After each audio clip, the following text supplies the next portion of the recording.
नमस्कार,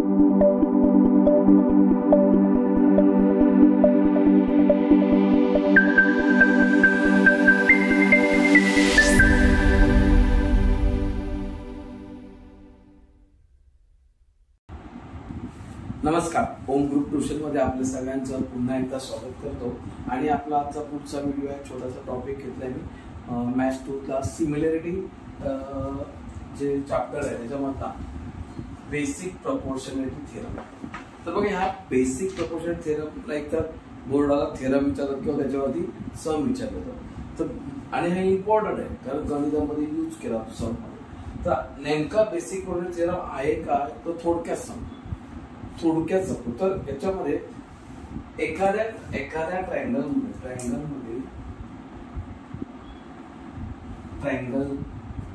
3 साइड्स आहेत, लक्षात घ्या. तर 3 side out of 3 side,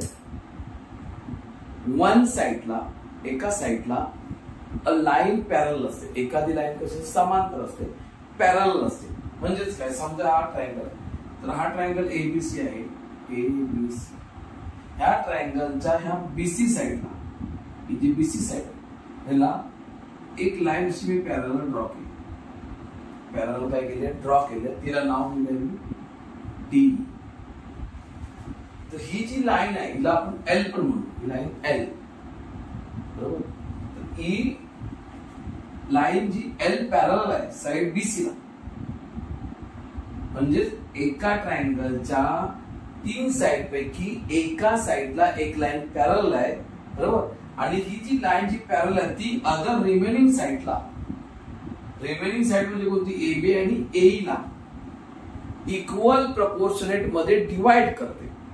equal proportionate मध्ये काय करते, डिवाइड करते. म्हणजेच काय, तर याच्यावरती आपल्याला काय करावं लागतं, एक फॉर्म्युला तयार करावा. तो फॉर्म्युला कसा तयार केला इझी, तर बघा मी 3 प्रकारे शिकवणार आहे. हा एक प्रकार मी इथे लिहून घेतला. म्हणजे मी लिहिताना आन्सर लिहिताना बेसिकली स्टार्टिंग कशी करायची, त्याची सुरुवात कशी करायची. तर बघा असं लिहू शकतो आपण इथे, in triangle A B C. जो ट्रायंगल दिलेला आहे त्याचं पहिलं नाव घ्यायचं. देन लाईन एल, इथे तर line L parallel side B C. म्हणजे ही जी लाईन एल आहे ती या बीसी साइडला पॅरलल आहे. Therefore by basic proportionality theorem. म्हणजे या थिअरमचं नाव दिलं. ही थिअरम इथे का वापरली, because of the line parallel to side BC. एक तर ही डायग्राम सांगेल तुम्हाला असं, किंवा मग क्वेश्चन मध्ये हे लाईन एल किंवा लाईन डी किंवा लाईन एस टी किंवा line M N parallel to BC असं गिवन असणार आहे. That time must you have to decide to use the BT means basic proportionality theorem. हे लक्षात ठेवलं पाहिजे. आणि देन फॉर्म्युला तयार होतो. कसा होतो, तर बघा ही जी रिमेनिंग ज्या साइडला पॅरलल आहे ती साइड सोडली आता, म्हणजे बेसी जी लाईन आहे ही स्टॉप, म्हणजे इथे थांबलो. पण रिमेनिंग ज्या साइड आहे एबी आणि एसी ह्यांचे रेशिओ करायचे. म्हणजे इथे बघा एबी लाईनला ही जी एल लाईन आहे ती डी मध्ये इंटरसेक्ट करते आणि एसी लाईनला लाईन एल आहे ही ई मध्ये इंटरसेक्ट. देअरफॉर एबीचा पार्ट एडी आणि डीबी एक रेशिओ तयार करा. म्हणजे AD upon DB equal to एबीचा झालेला आहे, इथे इक्वल टू घ्यायचा एसीचा, तो एई अपॉन ईसी. हा जो रेशिओ हा इक्वल असतो कधी, जेव्हा एक लाईन पॅरलल टू साइड असते ट्रायंगल. हा झाला ह्या ट्रायंगल बद्दल. आता हा इथे दुसरा ट्रायंगल दिलाय. इथे पण तुम्ही आता काय लिहिणार, चेक करा. ह्या ट्रायंगल मध्ये काय लिहिणार, इन ट्रायंगल PQR,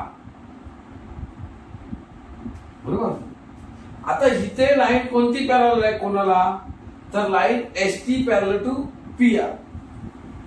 इथे लिहिणार मी seg ST parallel side PR. हे बघा, ही लाईन ST आहे, parallel to side PR. In triangle PQR right must, because आपण कुठे ही थेरम यूज करतोय BPT हे सांगणं महत्वाचं. कोणत्या डायग्राम मध्ये करतो ते सांग. नो डाऊट की ती ट्रायंगल मध्येच होईल, पण आपल्याला लिहिलं गेलं पाहिजे. क्वेश्चन मध्ये जे आहे ते लिहिलं गेलं पाहिजे, त्याचा मार्क्स मिळणार. देन आपण काय करणार आहात, देअरफॉर बाय बेसिक proportionality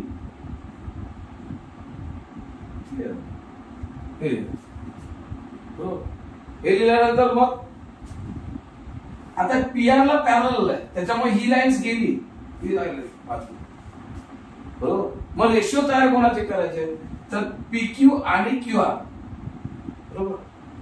आणि याच्या अपोजिटचा व्हर्टेक्स जो आहे Q आहे, ज्या लाईनच्या वर, म्हणजे आपला रेशो तयार होतो ना. एकतर तुम्ही वरून इकडून जरी घेतला PS अपॉन SQ, मग तर असा इथून घेतला तरी ते असा घ्यायला लागेल, इथून PR अपॉन TQ, किंवा मग QS अपॉन SP आणि मग इथे QT अपॉन TR. पण सुरुवात एकाच डायरेक्शन मध्ये करणार, तर वरून खाली आला तर इथून असं इथपर्यंत तर या, किंवा मग इथून इकडे जा, म्हणजे इथून असं इकडे जा, म्हणजे इथून पण इकडे जाणार, किंवा मग इकडून P पासून जर QR ला आला तर T पासून पण QR पर्यंत जायला, Q पण यायला लक्षात.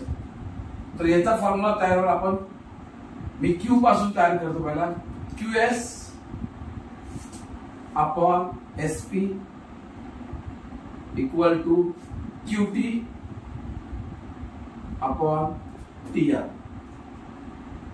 और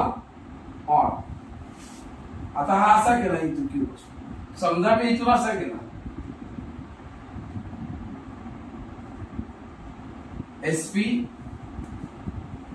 अपॉन SQ इक्वल टू इथे RT अपॉन TQ. म्हणजे आपल्याकडे इथे दोन पद्धतीने लिहू शकतो. याच्यामध्ये व्हॅल्यू पुटअप करायचे, 4 पैकी 3 व्हॅल्यू दिल्या असतील आणि तुम्हाला एक काढायचं. ही डायग्राम झाली, ही डायग्राम झाली, ही डायग्राम चेक करून दिसतंय का क्रॉस इन ट्रायंगल. आता इथे इन ट्रायंगल, आता ट्रायंगल कोणतं आहे, XYZ.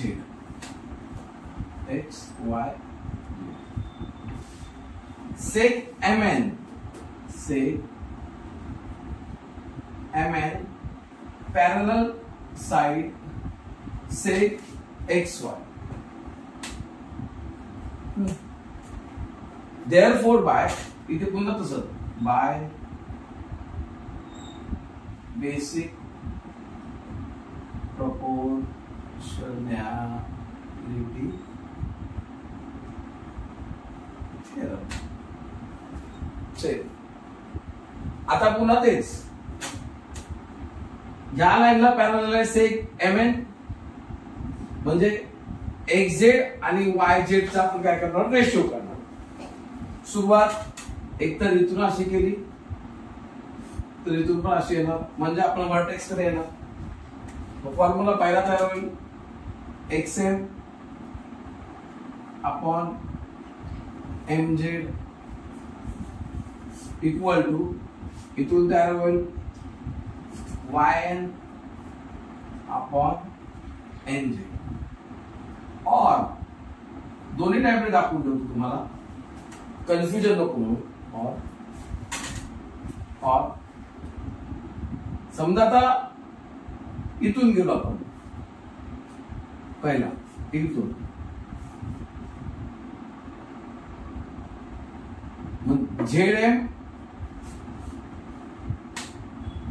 ZM upon MX equal to इथून गेला तर ZN अपॉन NY.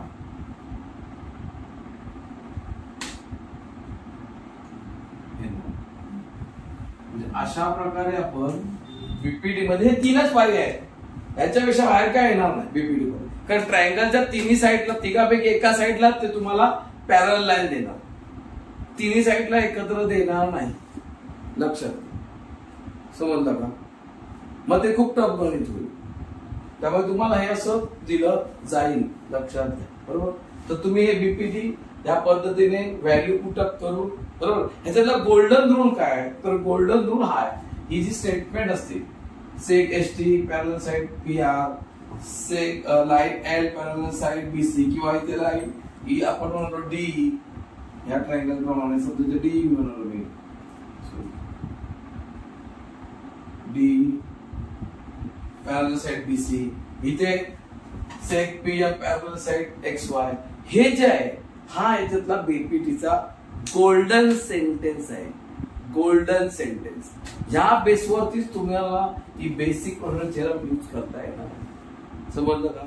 लक्ष झालं तर तुम्ही पुन्हा एकदा हे बघा, याचा स्क्रीनशॉट घ्या, समजून घ्या आणि या टाइपची गणितं तुम्ही सोडवा. धन्यवाद.